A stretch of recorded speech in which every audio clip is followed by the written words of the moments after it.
What's up, everybody? This is Lyle, No Hippie Barbecue. St. Patrick's Day is right around the corner, and it looks like they have a bunch of these corned beef brisket points on sale for about $2.15 a pound. So I figured, you know what, I'd pick up a few of them. What I'm gonna be doing with this is we're gonna be going ahead and smoking these. So we're gonna make some pastrami. I was at my Asian market, saw some of this kimchi here. Know that stuff is good when you can't read the label. So we're gonna be making some pastrami and kimchi sandwiches. Anyway, if you're looking for a pastrami recipe from scratch, like me and you brine it, cure it yourself, I'm gonna leave a link to a video I did in the iCard above. Take a look at that one. What I'm gonna be using is this store-bought, and I'm buying the points. I prefer the points over the flat, and I tried to find the leanest points that I could find. So first of all, you can tell that the bottom looks pretty lean. Now the top has packaging on it, so you can't really tell. So I try to pull the packaging back as far as I can, and that'll kind of give me an indication of how fat they are. Now a lot of times these are going to be over cured, gonna have a lot of salt content in it. So what I'm gonna do is I'm gonna go ahead and soak all of these. Typically I would soak them for like 7 hours, maybe even more than that. Since we are gonna be making these into some kimchi sandwiches, I do want there to be a little bit more salt flavor in it. I think that might go well with the kimchi. Anyway, as far as what we're gonna be rubbing it down with, we are just gonna go with some coriander and some fresh cracked black pepper. So I'm gonna go ahead and get these things soaking, and we will pick this up in a couple hours. I've had a chance to let these brisket points soak for about 2 hours, which is enough for what I'm looking for. Now we're gonna go ahead and we're gonna put a liberal amount of coriander and pepper on this brisket. Now what I'm using is a tricolor peppercorn, and basically just the peppercorns you buy. They're black, white, yellow, green. And I went ahead and just ground them up in a coffee grinder.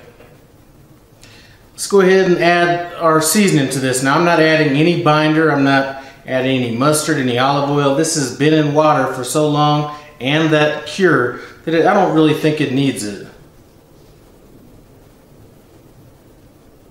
So my first layer is going to be this coriander, and I'm doing that since it's not quite as coarse as the pepper is.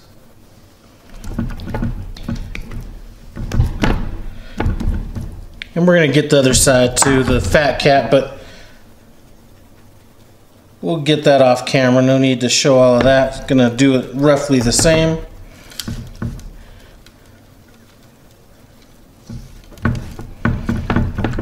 And I'm going to let this side soak in. I'm going to do all 3 of these points just like this. I'm going to let it soak in, then I'm going to flip it over, and then we'll get the other side. In the meantime, I'm going to go ahead and get some of this charcoal lit up. I am deciding to do this cook on my Weber Kettle Grill with the Slow N Sear attachment. Alright guys, so we have our coals going. I'm going to go ahead and dump these in now, even though they're not fully lit. We're going to be running this Slow N Sear today without using water. We are cooking brisket points, so that should have enough moisture in it. So if I was cooking brisket flats, I would probably add water to the water reservoir. And I have some hickory wood chunks in here, as well as our charcoal.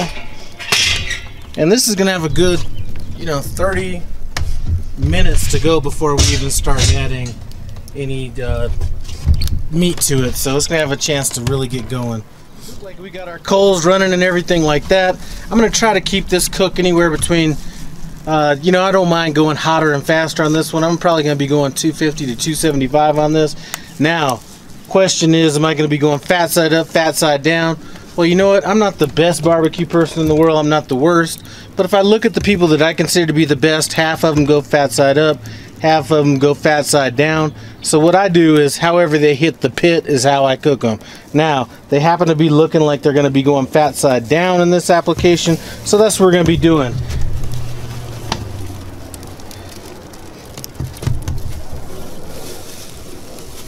Now, this is going to be kind of a tight fit as far as this meat goes. So I'm not going to mind if my last brisket kind of covers this one up a little bit because we are going to be doing this for sandwiches. So let me go inside, get this last point, we'll get cooking. Here goes our last point on here, and I don't mind having it hang over just a little bit onto this other one. We will kind of start rotating this throughout the cook. I'm going to make sure that there's plenty of smoke getting on this part that's covered. But we're not going to overthink this. I think that is part of the problem with some things in barbecue. People just overthink things just a tad. So for sandwiches, we're going to be good to go. I'm going to go ahead and cover this up. We aren't going to be spritzing it down. We aren't going to be doing anything. We're going to let this go until we have an internal temperature of about 198, 200 degrees. About 2 hours into this, and one thing I did do is I did go ahead and put a little bit of water in the water reservoir here. I did spray it down with a little bit of, you know, just a little bit of water. Nothing special, just wanted to get a little moisture in there. It was looking a little bit dry. Now, it's pretty cold out here, so I mean it's not terribly cold. We're at about 35 degrees, and it looks like it might, well, we're about 40 degrees. It looks like it might start raining. So rather than come out here when it's raining, I'm gonna go ahead and just put a couple probes in these briskets just so I can keep an eye on the temperature. And since it is gonna be raining, what I'm gonna do is I have this Inkbird thermometer. I'm gonna go ahead and turn this on, and I'm gonna wrap this in foil. I'm not sure if this thing is waterproof or not, but I just don't want to take a chance on it. So I'm just gonna go ahead and wrap it in foil. Just set it down next to this grill, and like I said, we're gonna cook this like a brisket. I'm gonna just go ahead and let this sit on here until we get to 200 degrees. If we start stalling out too much, I may wrap it in some butcher paper, but we're gonna play that by ear. Anyway, we'll check back in and kind of give an update in about another 3 or 4 hours. So we are at about 6 o'clock at night. It's raining outside. I'm not gonna take my camera out there to, you know, do any more filming. The temperature on it is about 150 degrees. I'm gonna go ahead and let this go all night. I may add a little bit more charcoal.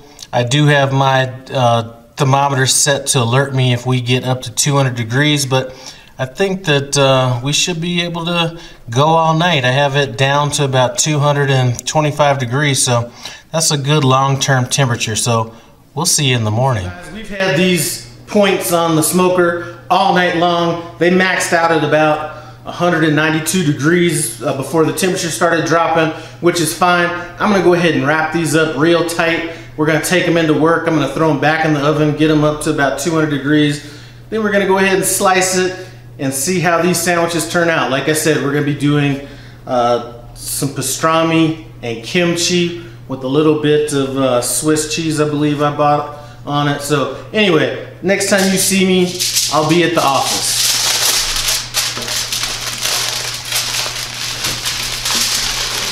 The office trying to get this pastrami cut up, and it looks like I left my knife and my cutting board at home, so I'm going with a little off-brand knife and cutting board in this.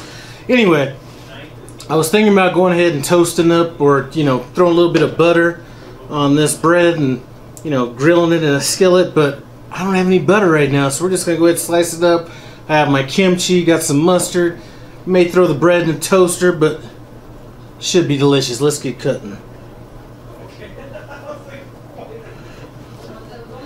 And this knife is painfully dull.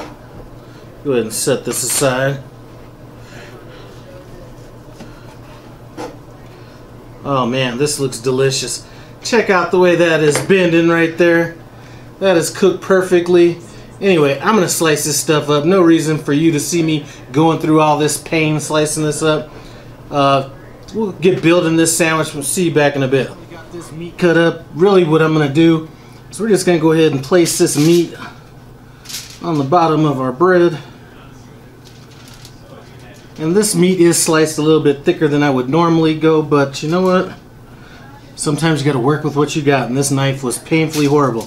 Anyway, we got that down. I'm going to go ahead and hit it with a couple slices of Swiss Swiss cheese. I'm going to put one over the meat, and I'm going to put one just on the plain piece of bread. We're going to throw it in the oven on this foil, since this is what I have to work with. Melt it down a little bit, add our kimchi, see what's up. It looks like coming straight out the oven.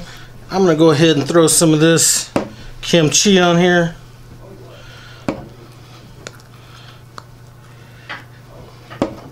Now find somebody to help me do a taste test on this. Kimberly, now a couple things that I would have changed if I was at home.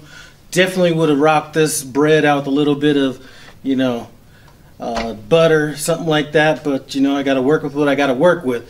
Anyway, Kimberly's going to help us out with this taste test. What's up, Kimberly?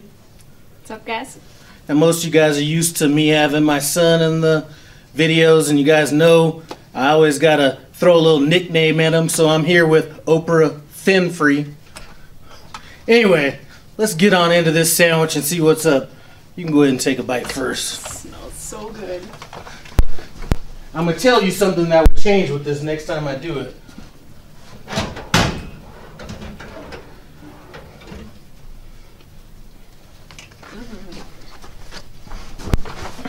That's yummy.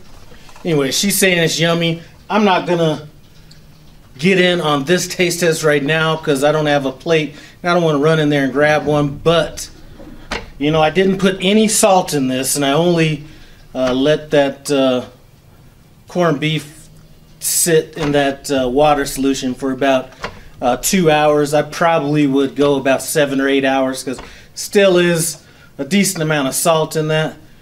Anyway, we do appreciate you guys stopping by No Hippie Barbecue. Comment, subscribe, and I'm out.